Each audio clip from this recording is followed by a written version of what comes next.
Hi, good morning. Good morning from Chennai. Hi, Madhav. Hi, Vidya.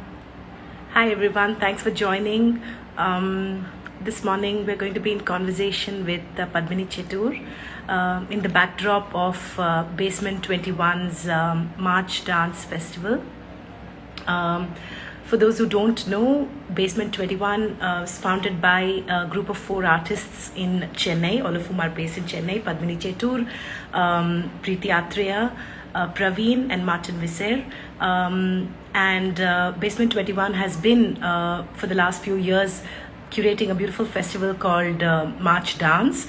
And as part of that festival, they're organizing a whole host of workshops, one of which is Chandralekha Textbook to Prana, facilitated by 3 artists. We're going to be talking to Padmini about it.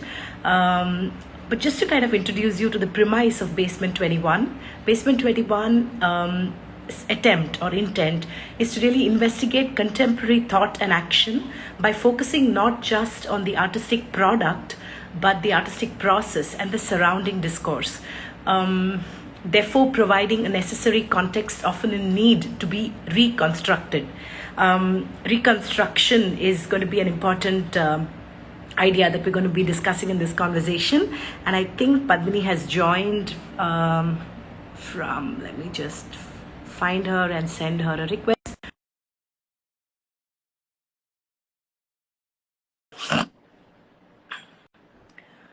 Apologies, everyone. I have a bad cold and my eyes are not enough. Your camera, you need to turn it. This one? Hi. Hi, Akila. Hi, Padmini. How are you? I'm good. Thank you. Thank you for having us. No, you're most welcome, and sorry about shifting the date of our conversation. No problem at all. Padmini, I'm going to deep dive straight away into what we are going to be speaking about, because I finished my introduction while you were kind of joining. This workshop, you sort of said that it feels not just, in a note that you sent me, you said it feels not just urgent, but imperative to revisit this specific work, and you're speaking about prana, at this time. Yet, how does one reconstruct or even investigate the corporeal materials of a choreographer who wanted to leave no legacy, right? So I thought I could start off by really asking you firstly about this word reconstruction. Padmini, ever since I've seen it in the poster, I've just been so intrigued by it. And I wanted to understand from you how, what is reconstruction in the context of this workshop, and what is reconstruction in the context of re-looking an artist's work, especially when 3 facilitators who have gone on to do different things come together. I think that the term reconstruction can mean different things in different contexts, right? I mean, even if one looks at the history of Bharatanatyam, these terms have been put forward by scholars, right? Revival, reconstruction, all of these various Res. But if one looks at a global scenario of the use of reconstruction, especially in a contemporary dance landscape, basically refers to the idea of not just learning a dancer's legacy of, say, physical vocabulary, etc., but really learning the details of a choreographic work, the structure, learning to not only think through the questions that the choreography is asking, but to actually dance it again. And as I've said in Prana, in 10 days, we don't have the time to do a complete reconstruction. That would take at least 6 months or a year, and it's difficult to find that kind of time and commitment, especially when one is largely unfunded to do these things. So we're thinking about the workshop. As I've said, Chandra made it very clear that she didn't want to leave a legacy in the way that perhaps Rukmini Devi did or Mata Graham did, by sort of encoding a form that gets stuck in time and becomes fossilized in its own way, right? That was also the way she thought about tradition itself. She was calling for a need to constantly revisit and re-engage. And I think that's what's interesting also when you brought up this idea of having 3 facilitators, not just one monolithic past understanding of Chandra, but 3 very different voices. Meera, who's really gone more in depth into Chandra's exploration of Bharatanatyam, the form, its time, the musicality, the poetry. That's what her strength will be. For myself, if you know a little bit about my work, I'm very much more interested in the compositional choreographic strategies that Chandra, the way she's deconstructed and really essentialized things into a kind of grammar. And Krishna is very much more interested in looking largely at the idea of presence, or how does a dancer come onto a stage, what kind of interpretation, what kind of energy will they perform together with a group of dancers. So she will come in at a later point in the workshop after Meera and I have taught the structure itself to the group of dancers. So we really have our roles chalked out, and we really want the workshop not to be about not just teaching an item, you know, but we wanted to really raise questions and to even think through the relevance. We need to question our own relevance, right? Otherwise one is just sort of utilizing Chandra's material for our own personal gains, which we don't want to happen. So, and the reason I felt that prana, I mean, Rustam Barucha in his newest book has actually included a chapter on prana in the context of a post-COVID world. You know, when we're talking about breath, energizing the body through breath. And those are precisely the questions that Chandra has asked so many years ago. I think it's a 1990 or 91 work. And there's something very essential and foundational for any Bharatanatyam dancer who's looking to either make small departures from the form or to integrate another form like yoga into their work, or even somebody who's just looking to put multiple bodies onto a stage and is wondering how to think about space and time. I think prana is the work. It's almost like I've been saying for a long time, these works should have been integrated actually into the curriculum at Kalakshetra a long time ago. You know, we can't anymore be in this very divided area of the classical, the neoclassical, you know, the iconoclast, the radicality. But this is a part of our history which has been greatly neglected.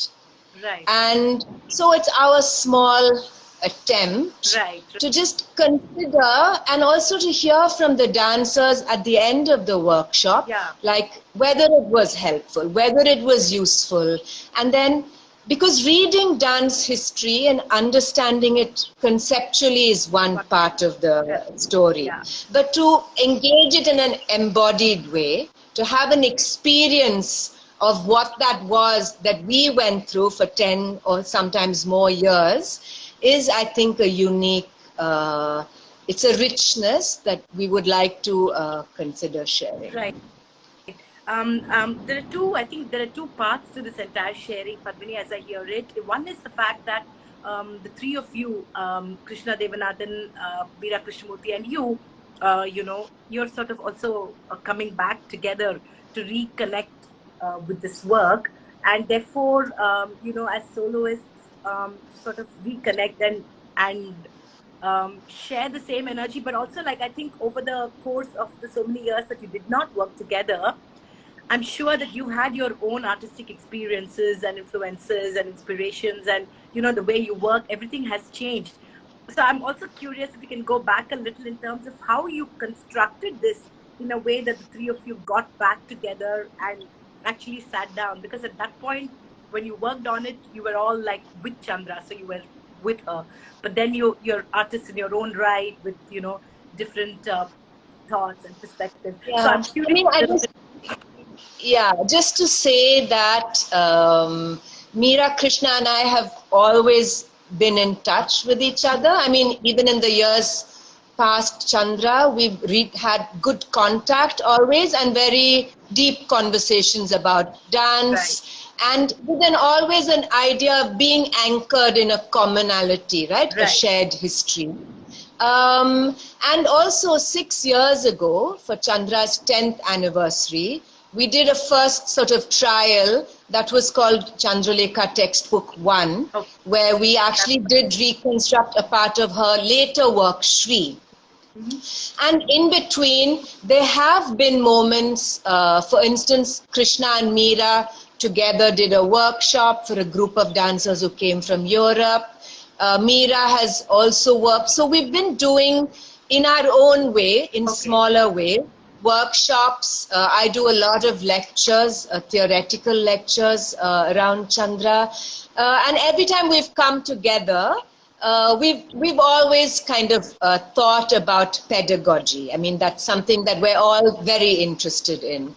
And with Prana, it's me and Krishna, me and Meera being the ones who are in Chennai.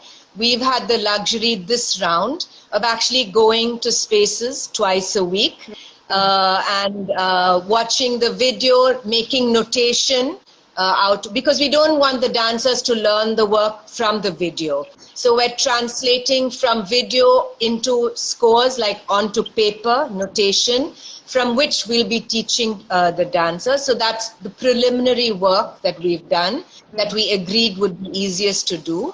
And then we'll also divide labor in terms of what our strengths are as we go through. Like, I haven't practiced Adavus for 30 years, so I would be the wrong person to lead the Adavu practice. Meera is much more familiar also with the kritis, the talams, all of those things. So we each have, I mean, it's very, very harmonious. And it does, coming together, it feels like oddly, it feels like no time has passed. Wow, yeah. Also, it's special because it's, I also read, Padmini, that it's being, obviously it's happening at Mandala and spaces where the work was originally created and conceived. So it must be really special for you. So I also want to ask you a little bit about, how often do you think about Chandra, and like, what are some of the things that, I'm sure her influence on your life is huge, but if there's one thing that you sort of really, really think about, that's sort of an anchor, what would that be? So something Chandra said to me that I think about almost every day is, she said, I don't know the words exactly, but it was about not fearing aging. And she often said to us, don't waste your time being young, pretty dancers. Become ancient very soon. Wow. And it's funny because yesterday I was in a poetry reading, and one of the poets had a little poem about aging that was just a blank slate. And so I was confused. So I thought, does he mean to say there's nothing positive about aging? Because I have quite a contrary idea. And I think that, there are many things, but let's, if we could, move the conversation onto the second workshop that we're doing, and then onto the festival at large, because I think that those are important as well to think about. Yeah. So, Padmini, I wanted to ask you really about, the workshop that Praveen and Martin are curating. Could you shed some light on that? Because I'm sure that people would be interested in signing up for that as well.